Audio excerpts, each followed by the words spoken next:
PM totally জানিয়েছিল যে এই আমাদের যে জনগণনা নাম হচ্ছে জনগণনার প্রত্যেকটা ব্লক এবং প্রত্যেকটা পৌরসভায় হেল্প ডেস্ক খোলা হবে, কিন্তু আমরা যেটা বহরমপুর শহরে দেখতে পাচ্ছি বা মুর্শিদাবাদের সারাউন্ডে কোনো রকম হেল্প ডেস্ক ওপেন করা হয়নি। দেখুন, এটা আরেক ধরনের এসআইআর আর কি, বলে তো লাভ নাই। যেমন এসআইআর সব বিভ্রান্তি তৈরি করা হয়েছিল, এখানে আরেক বিভ্রান্তি পরিস্থিতি তৈরি হচ্ছে। জনগণনা 2021 সালে করার কথা ছিল, করতে পারেনি সরকার, কোভিডের কারণে মেনে নিয়েছিলাম আমরা। জনগণনার নামে স্বচ্ছতা থাকা দরকার। একবার তো এসআইআর প্রক্রিয়ায় লক্ষ লক্ষ মানুষের নাম বাদ গেল, এবার জনগণনা প্রক্রিয়া কত মানুষের নাম বাদ যাবে সেটা নিয়ে আমি আতঙ্কিত। এই যে 3টে এমপি শুধু নয়, এখানকার যেগুলো ভাগড়ে এমএলএ, তার সঙ্গে 3টে এমপি, এগুলো এখন রাস্তাঘাটে বেরোলে মার খাবে ভোটারদের কাছে। তা ভোটারদের কাছে যাবে কোন মুখে? যারা ভোট দিল তাদের বিশ্বাসযোগ্যতা, তাদের সমর্থনকে বাজারে বেচে দিয়ে নিজেদেরকে বাঁচানোর জন্য তারা যোগ দিল বিজেপি পার্টিতে, নাম দিয়েছে এনসিপিআই। এখানে বিদ্রোহী তৃণমূল, এগুলোর মানে বাংলার মানুষ সবাই বোঝে। এই বাংলার মানুষের চোখে দেখতে পায় না, কানে শুনতে পারে না তা তো নয়, বাংলার মানুষ সবই দেখছে, সবই বুঝছে, সবই তারা অনুধাবন করতে পারছে। আর কত ঢপের কীর্তন হবে, আর কত নাটক হবে যে মোদির ঘরে গিয়ে খাচ্ছে তৃণমূলের নেতারা, সিএমের ঘরে, চিফ মিনিস্টার ঘরে গিয়ে খাচ্ছে তৃণমূলের নেতারা। তার পিছনে কারণটা কি, এটা বোঝার মতন ক্ষমতা বাংলার প্রত্যেকটা ভোটারের আছে। আজকে বলছে এনসিপিআই করছি, আজকে বলছে বিদ্রোহী তৃণমূল করছি। এখানে একটা কথা আছে না, সরাসরি বিয়ে অনেকে করে না, ম্যারেজ না করে লিভিং টুগেদার করে। এগুলো সেই কেস, ম্যারেজ অফ কনভেনিয়েন্স, অর্থাৎ তুমিও থাকো আমিও থাকি, আমাদের মধ্যে একটা সমঝোতা হোক যাতে আমাদের মতো করে চলতে পারি। এগুলো হচ্ছে লিভিং টুগেদার, নট ম্যারেজ। এই হচ্ছে এখানে বাংলায়। দাদা, অন্তরালে থেকে প্রকাশ্যে অভিষেকের আত্মসহায়ক সিআইডি তলবে হাজিরা শুনিতে কোর্টের কড়া নেড়ে কতদিন বাকি শুনিতে? কোর্টের কড়া নেড়ে কতদিন বাকি সুমিত রায়ের অভিষেকের আত্মসহায়ক তদন্ত হোক। আমার কোর্টের করা তো অনেকবারই নাড়ানাড়ি হয়েছে, কারো কিছু হয়েছে বলে তো দেখছি না আমরা।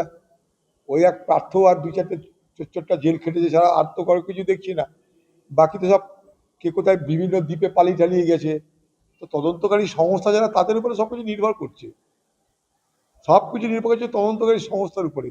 কোর্ট, মহামান্য আদালত, সে মানুষ দেখে বিচার করে না, সে কাগজ দেখে, সাক্ষী দেখে, তথ্য দেখে, প্রমাণ দেখে বিচার করে। তা মহামান্য আদালতের কাছে যে ধরনের তথ্য প্রমাণ কাগজ জমা পড়বে তার উপরেই বিচার হবে। বাকি লাফালাফি হতে পারে, কিন্তু কাজের কাজ কিছু হবে বলে মনে করি না আমি। তো কি করছে, হাজিরা দিয়ে দিয়েছে, বেরিয়ে আসবে একটু পরে আবার। এই যে 3টে এমপি শুধু নয়, এখানকার যেগুলো ভাগড়ে এমএলএ, তার সঙ্গে 3টে এমপি, এগুলো এখন রাস্তাঘাটে বেরোলে মার খাবে ভোটারদের কাছে। তা ভোটারদের কাছে যাবে কোন মুখে? যারা ভোট দিল তাদের বিশ্বাসযোগ্যতা, তাদের সমর্থনকে বাজারে বেচে দিয়ে নিজেদেরকে বাঁচানোর জন্য তারা যোগ দিল বিজেপি পার্টিতে, নাম দিয়েছে এনসিপিআই।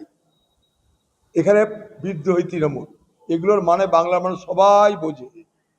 এই বাংলার মানুষের চোখে দেখতে পায় না, কানে শুনতে পারে না তা তো নয়, বাংলার মানুষ সবই দেখছে, সবই বুঝছে, সবই তারা অনুধাবন করতে পারছে।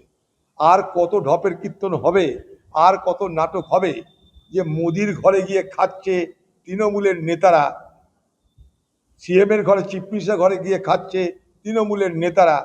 তার পিছনে কারণটা কি, এটা বোঝার মতন ক্ষমতা বাংলার প্রত্যেকটা ভোটারের আছে। আজকে বলছে এনসিপিআই করছি, আজকে বলছে বিদ্রোহী তৃণমূল করছি। এখানে একটা কথা আছে না, সরাসরি বিয়ে অনেকে করে না, ম্যারেজ না করে লিভিং টুগেদার করে। এগুলো সেই কেস, ম্যারেজ অফ কনভেনিয়েন্স, অর্থাৎ তুমিও থাকো আমিও থাকি, আমাদের মধ্যে একটা সমঝোতা হোক যাতে আমাদের মতো করে চলতে পারি। এগুলো হচ্ছে লিভিং টুগেদার, নট ম্যারেজ। এই হচ্ছে এখানে বাংলায়।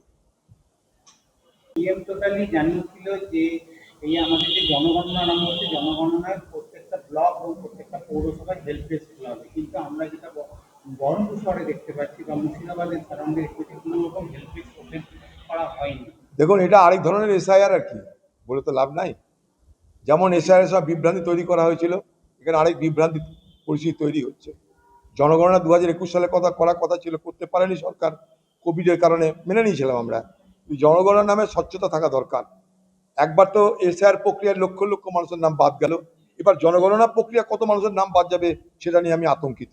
পিএম টোটালি জানিয়েছিল যে এই আমাদের যে জনগণনা আরম্ভ হচ্ছে, জনগণনার প্রত্যেকটা ব্লক এবং প্রত্যেকটা পৌরসভায় হেল্প ডেস্ক খোলা হবে, কিন্তু আমরা যেটা বহরমপুর শহরে দেখতে পাচ্ছি বা মুর্শিদাবাদের সারাউন্ডে দেখতে কোনো রকম হেল্প ডেস্ক ওপেন করা হয়নি। দেখুন, এটা আরেক ধরনের এসআইআর আর কি, বলে তো লাভ নাই। যেমন এসআইআর সব বিভ্রান্তি তৈরি করা হয়েছিল, এখানে আরেক বিভ্রান্তি পরিস্থিতি তৈরি হচ্ছে। জনগণনা 2021 সালে করার কথা ছিল, করতে পারেনি সরকার, কোভিডের কারণে মেনে নিয়েছিলাম আমরা। জনগণনার নামে স্বচ্ছতা থাকা দরকার। একবার তো এসআর প্রক্রিয়ায় লক্ষ লক্ষ মানুষের নাম বাদ গেল, এবার জনগণনা প্রক্রিয়া কত মানুষের নাম বাদ যাবে সেটা নিয়ে আমি আতঙ্কিত।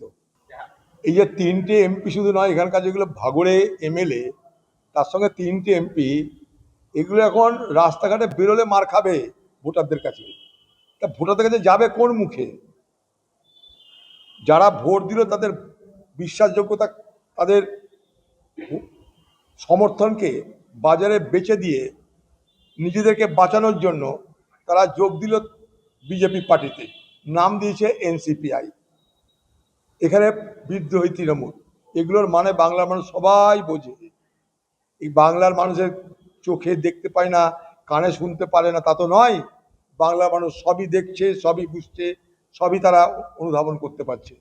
আর কত ঢপের কীর্তন হবে, আর কত নাটক হবে যে মোদির ঘরে গিয়ে খাচ্ছে তৃণমূলের নেতারা, সিএমের ঘরে, চিফ মিনিস্টার ঘরে গিয়ে খাচ্ছে তৃণমূলের নেতারা। তার পিছনে কারণটা কি, এটা বোঝার মতন ক্ষমতা বাংলার প্রত্যেকটা ভোটারের আছে। আজকে বলছে এনসিপিআই করছি, আজকে বলছে বিদ্রোহী তৃণমূল করছি। এখানে একটা কথা আছে না, সরাসরি বিয়ে অনেকে করে না, ম্যারেজ না করে লিভিং টুগেদার করে। এগুলো সেই কেস, ম্যারেজ অফ কনভেনিয়েন্স, অর্থাৎ তুমিও থাকো আমিও থাকি, আমাদের মধ্যে একটা সমঝোতা হোক যাতে আমাদের মতো করে চলতে পারি। এগুলো হচ্ছে লিভিং টুগেদার, নট ম্যারেজ। এই হচ্ছে এখানে বাংলায়। বলো। দাদা, অন্তরালে থেকে প্রকাশ্যে অভিষেকের আত্মসহায়ক সিআইডি সনদে হাজিরা শুনিতে কোর্টের কড়া নেড়ে কতদিন বাঁচবে সুমিত? কোর্টের কড়া নেড়ে কতদিন বাঁচবে সুমিত রায়ের অভিষেকের আত্মসহায়ক? তদন্ত হোক। আমার কোর্টের করা তো অনেকবারই নাড়ানাড়ি হয়েছে, কারো কিছু হয়েছে বলে তো দেখছি না আমরা। ওই এক পার্থ আর 2-4টে চোরটা জেল খেটেছে ছাড়া আর তো কারো কিছু দেখছি না। বাকি তো সব কে কোথায় বিভিন্ন দ্বীপে পালিয়ে টালিয়ে গেছে। তো তদন্তকারী সংস্থা যারা, তাদের উপরে সব কিছু নির্ভর করছে, সব কিছু নির্ভর করছে তদন্তকারী সংস্থার উপরে। কোর্ট, মহামান্য আদালত, সে মানুষ দেখে বিচার করে না।